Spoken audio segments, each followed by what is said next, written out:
everyone, welcome to Let's Talk Mommy, my expat series, and this is episode 4. So if you've missed my first few, check out some of the questions that everybody's been asking and I've been answering. Each month I will take 10 questions from all you amazing followers and I will answer them, and anything goes. So if you have any, please pop them below in the comments and I'll be sure to add them to my list. Today's episode is diving in more into my expat life. I'll start by the first question. Is there another part of the UK I would actually live in rather than where I live now?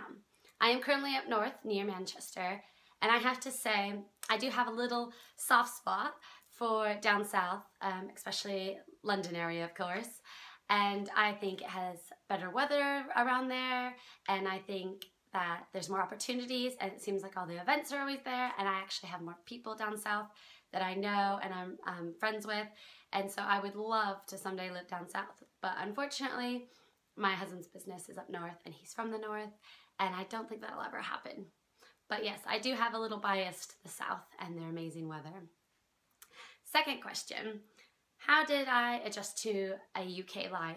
Now, being an expat, everyone deals with it differently, and for me it was more making sure that being involved in the lives of my friends and family back home was still so important to me, and yet I didn't want it to isolate me and just keep living as if I was living back home through emails and Twitter and Facebook and FaceTime, which has brought us so close to each other for the 8 years that I've been gone, so I haven't felt like I've missed out.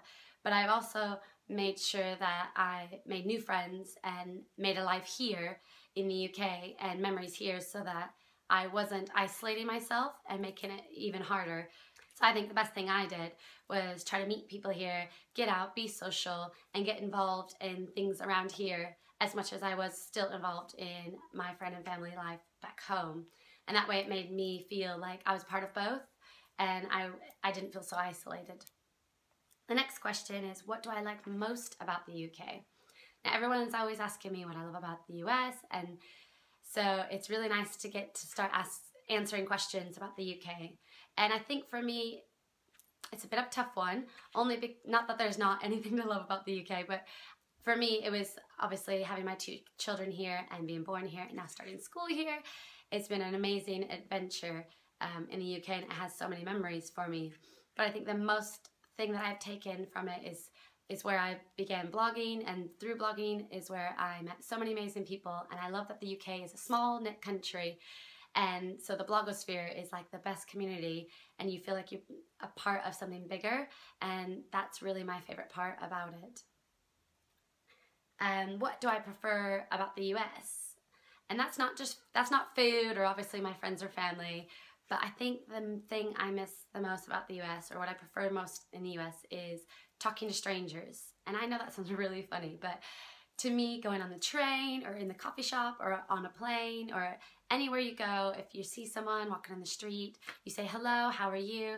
And you could have the best chat with someone you've never even met and probably will never see again, but it makes your day. And I think it's about enriching other people's lives and touching other people's lives. So it's really hard because I try to do that here and don't get the best reception all the time. Most people just ignore me, but I think that it's okay to talk to strangers in the right way. I know we teach our children not to talk to strangers, but that's what I miss most about the US. How do I manage living away from my family? Obviously all my family live in the US, and my husband's family live in Ireland, so we only have his mother and his father here.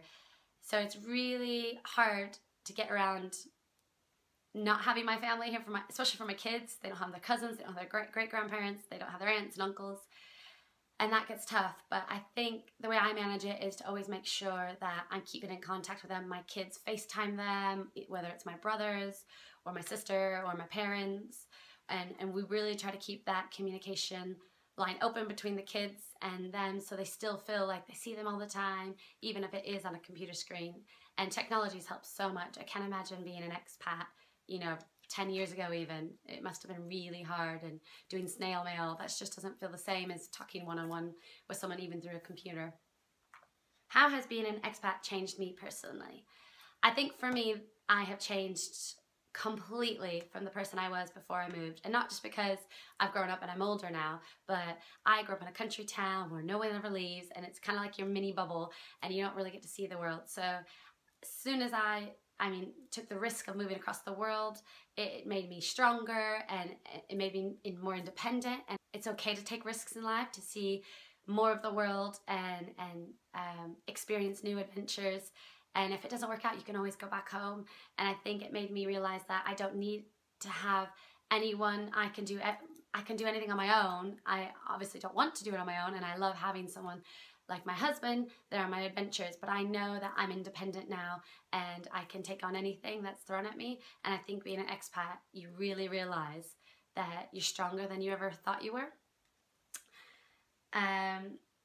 What life lessons have I learned being an expat? That's a tough one. I think even though I'm such a big family person and I'm so close to my mom and I wouldn't ever want to leave her, I never would have experienced the things I've experienced. And I know that I don't want my kids far away from me someday, but I also know if they did, it would be them experiencing something amazing in life and something bigger than just our little family bubble. And so I think the biggest lesson is don't stay somewhere just to be close to family.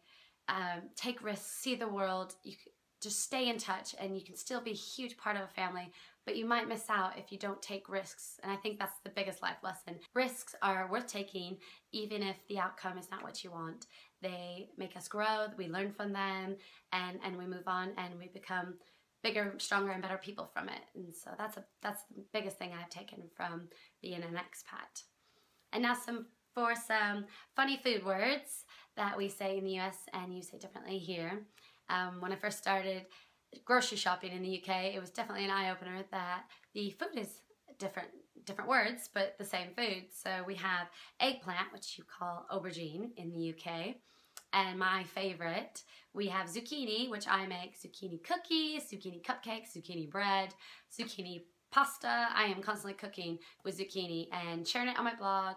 And I get people confused because it's actually courgette in the UK. And I love that word. Courgette sounds so posh. I love it. And the all-time tongue twister is the US has Jell-O and you call it jelly. And the US has jelly, but you call it jam.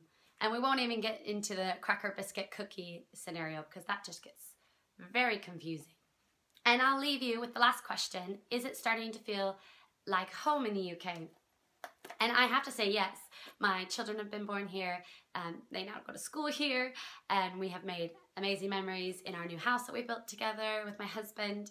And of course that feels like home. But I have to say, as soon as I step out of my home, my actual house, it still feels a little bit foreign to me. There's still things I'm learning. There's still different culture differences that I deal with.